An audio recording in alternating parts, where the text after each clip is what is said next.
ರೀ ಒಂದು 5 ನಿಮಿಷ ಎದ್ದೇಳ್ತೀನಿ. ಏನಿಲ್ಲ, ಆರಾಮಾಗಿ ಮಲ್ಕೋ. ನಾನು ಎಲ್ಲರಿಗೂ ಅಡುಗೆ ಮಾಡಿಟ್ಟಿದ್ದೀನಿ. Thank you. ಸ್ವಾತಿ ಅಮ್ಮ.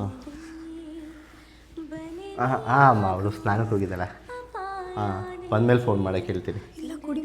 ಸ್ವಾತಿ, ಇವತ್ತು ಅಮ್ಮನ ಬರ್ತಡೇ ಇದೆ, ವಿಶ್ ಮಾಡೋದನ್ನು ಮರಿಬೇಡ. ಅದಕ್ಕೆ ಅಮ್ಮ ಮನೆಗೆ ಬರ್ತಾ ಇರೋದು. ರೀ ನಾನು ಮರ್ತೇ ಹೋಗಿದ್ದೆ ರೀ, ನೀವು ನೆನಪಿಸಿದ್ದು ಒಳ್ಳೇದಾಯಿತು.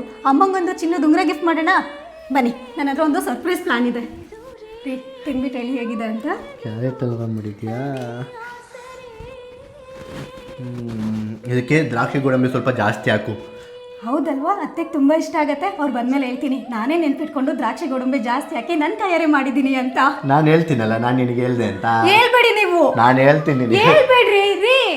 ನೀನು ನಿಮ್ಮ ಅತ್ತೆ ಇಷ್ಟೊಂದು ಅನ್ಯೋನ್ಯವಾಗಿ ಹೆಂಗಿದ್ದೀರಾ? ಅದಾ ಇವರಿಂದ ಮಳೆಯಾಗಿದೆ